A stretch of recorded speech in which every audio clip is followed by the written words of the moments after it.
Hey Previews World, Troy Jeffrey Allen here, and I am at San Diego Comic-Con. I'm standing next to the EIC of IDW, Mr. John Barber. Yeah, of course, John has written Transformers for quite a while, but now he is like he's taking control of the larger IDW world, and of course, you still are a Transformers guy, right? Yeah. So I have to ask you a Transformers question first. Unicron, right? You've got this big event, it's going on right now. Issue number 0 was for Free Comic Book Day, if I remember correctly, right. And now number 1 is dropped. Yep. And are we looking at the utter destruction of not just Cybertron, but the universe at large, or something else entirely? Just tell us everything right now. Yeah. Okay. Well, here's how it ends. No, that's what's at stake. Is Unicron is eating his way through the cosmos. He's eating all the worlds associated with Cybertron, making his way towards Cybertron and Earth.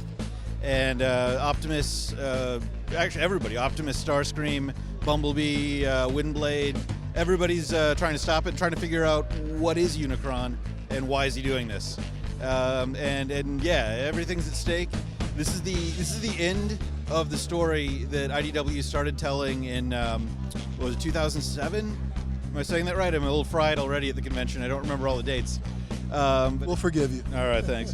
And then for me, the end of a story that I've been, I've been lucky enough to be a part of that story for a little over half of it, and it's pretty crazy to be able to really tell the ending to the story that we started off, years ago.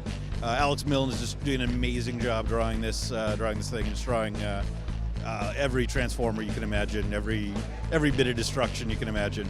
This is a really big one. Then it's coming out every single week, I believe. It's a 5-parter. It's 6 parts, bi-weekly, and then the last couple parts are monthly. The final issue is double-sized, so there's no way to get that out bi-weekly. But it's 6 issues, but with the 0 issue and the double-sized issue, it's a really epic story. Now, let me ask you a pointed question here. Okay. Now, Cybertron, he doesn't care about Decepticons or Autobots. He just wants to destroy. So are we going to see the Decepticons and Autobots kind of call it a truce long enough, or? Unicron, yeah. That's all right. I'll forgive that one too. If you forgive me the date. All right, sounds good. Yeah. Yes and no, because even when you want to stop something that's going to destroy everything, you want to be the one that stops it. So there's going to be a little bit of little Autobots versus Decepticons in that way. But yeah, Unicron certainly doesn't seem to make any distinction. A little glory hogging there to see who saves the day. Okay, I'm into that. Now, of course, you are the EIC. You're the editor-in-chief of IDW, and this is something that you recently acquired, about a few months ago. How has it been the first few months? Oh, it's been pretty crazy. It's a lot of fun. I mean, I worked at IDW as an editor for a little less than 5 years. I was an editor at Marvel before that, so going back into the editorial role isn't unfamiliar. But the editor-in-chief role is it's a whole other thing, and it's really exciting. I think this is a really exciting time for comics. There's a lot of possibilities out there with what we can do with comics, who's reading comics, how we're getting the comics to people, and what kind of comics we can make. I mean, I think there's pound for pound, I don't think you're going to find any other time where there were better comics than there are now. And I think it's it's a matter of making good comics, getting them in the right people's hands, and it's really exciting to be able to work with the crew at IDW and the creators at IDW and all the great partners and brands. We have some of the biggest characters in pop culture: Teenage Mutant Ninja Turtles, Transformers, probably some other ones. Like I said, I'm fried. Star Trek, Star Wars Adventures. Just announced the big deal with Marvel. We're doing Marvel books aimed at younger readers. We've got the cool stuff we do with Steve Niles, 30 Days of Night, and Delta 13, and all the books with him. Lock and Key, all that stuff, all the books that Shelley Vaughn's doing with Black Crown. I mean, I think it's so exciting what stuff we're doing, and I can't be happier to get that out to people.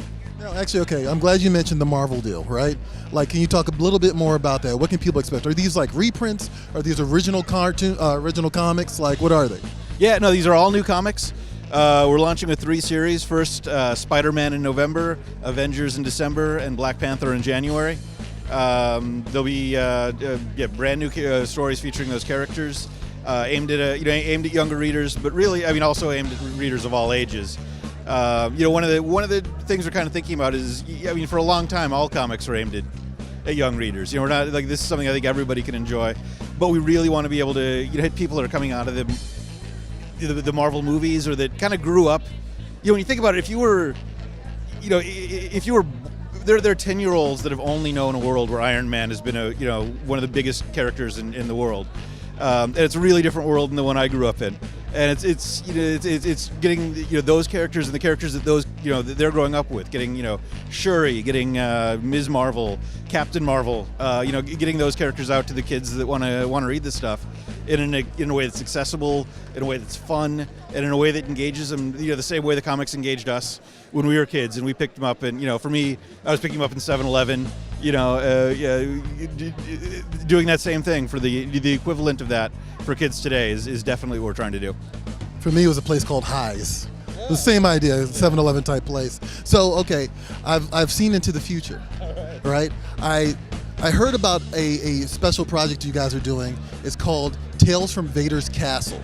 And it's, well, it just so happens that I peeked into a file at work and I saw the solicitation for it. That's the truth. But I wanted to find out more about that particular project. It's another one of those bi-weekly, weekly events. Yeah.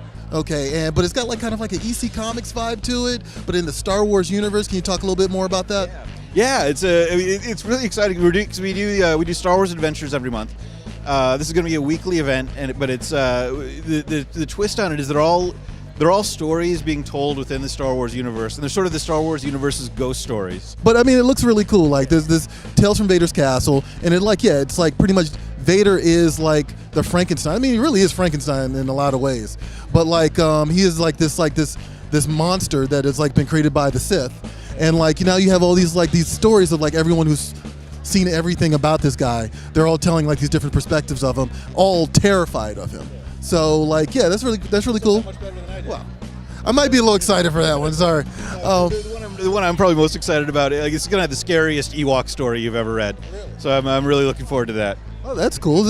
All you Return of the Jedi haters, you can't say anything after you read this story. Yeah, no, this will win everybody over to the Ewoks. I'm Team Ewoks. Well, thank you very much for sitting down with us. Thank you for talking to us about IDW. You guys have a lot of really cool stuff coming down the line. I'm excited about all of it. And hey, we're at San Diego Comic-Con. I'm Troy Jeffrey Allen. This is John Barber again. And hey, we'll see you at the spinner rack.